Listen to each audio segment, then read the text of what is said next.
Before I even started speaking, this is the Blackwater guy. Didn't think I was going to say Clinton. Wanted to make sure that Hillary got slammed at the don't worry about it, buddy. You sound like a Blackwater guy to me. No, he's the guy doing the. It's alright, I don't care. I'll be up here. I'll go downstairs. Let me start out by asking, how is this being financed? Grape soda. How does money flow from Congress I made that shit to forever. these contractors? Are you recording this stupid shit, dude? The money is What are you supplemental spending? Blackwater specific contracts because but I don't care. U.S. State Department. Because we're gonna die, we're gonna die. Paid out of the actual State Department budget. Because I know Blackwater people are going to come in here and kill me right now. I know. Told by the State Department that in fact is being paid for out of the war. They get paid enough. Man, they do. They come in here fucking wipe you out now. As long as they have What's the full range of activities that these 126,000 people who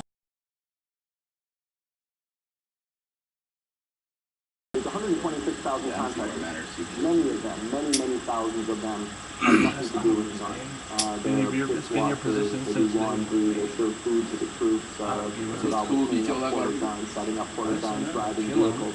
The Government Accountability Office. Man, you keep on throwing your light. We got one over there and one over here. Employees of private military companies. I call them 48,000. He's kneeling over here. Sitting over there. Scahill on the Select Intelligence estimates between 20 to 25 in armed operations or some kind of paramilitary. Tens of thousands of private soldiers do directly with U.S. contracts. That's just with U.S. contracts.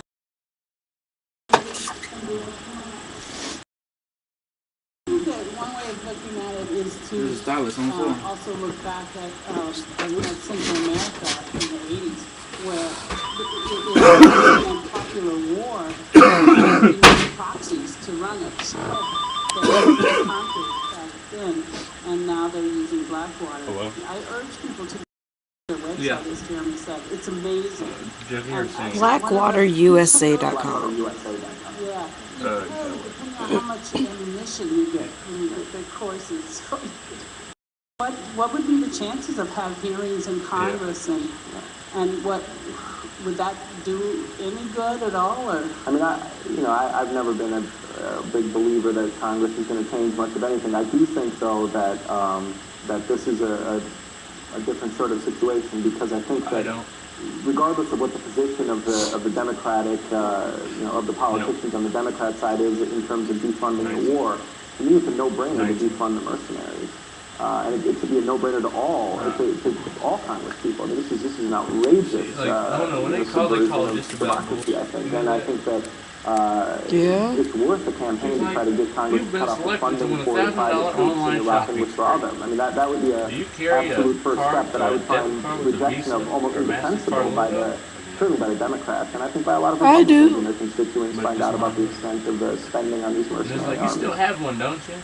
the other possible kind of resistance, I was thinking, like, No job. such a growing movement against Okay, the 'cause School of the Americas, of course, now decentralizing and I'm going recording it onto YouTube. Panama or wherever, but how well defended Because he's already is the on YouTube? Blackwater camp, You can get it in a and would good part. You guys, like, at the end demonstration of it. there similar to the School of the Depends on Americas later on, make any yeah. sense or be useful? the compound. How later, when I'm not even here?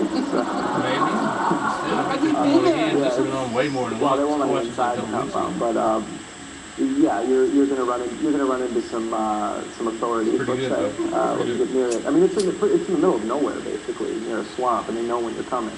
That should be one of the next frontiers of the anti-war movement, is to start direct action, confrontation at some of these headquarters. I just want to say, first of all, I'm really impressed with what you've done, and I think you have a lot of courage. Do you feel for your own safety reporting on this?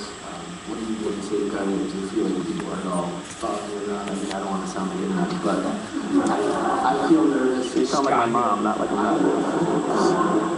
She says the same thing, yeah, exactly. So, I mean, when I was calling some friends to ask them if they want to come to this, I felt nervous just saying that on the phone. Because, I mean, you don't know what's going on, and so I just was wondering, you know, how that affects you and, you know, if you're anxious and relaxed. The other day I was giving a talk in, I don't remember the name of the town, but it was at Scahill College in Massachusetts.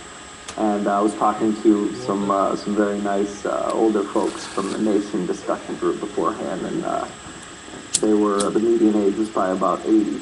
And I'm chatting with them, and that becomes relevant in a second. I'm not just throwing something out here.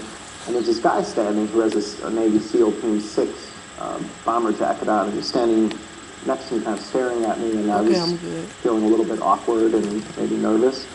And I was hoping that the nice women of the Nation discussion group wouldn't leave. And it became a thing where I started like asking them questions, like, so what's your favorite cover of the Nation magazine in the past couple weeks?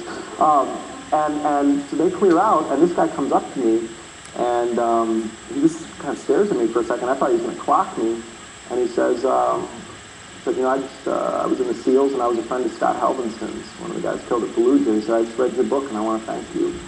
I want to thank you for getting his story right, and the dignity that you preserve for him.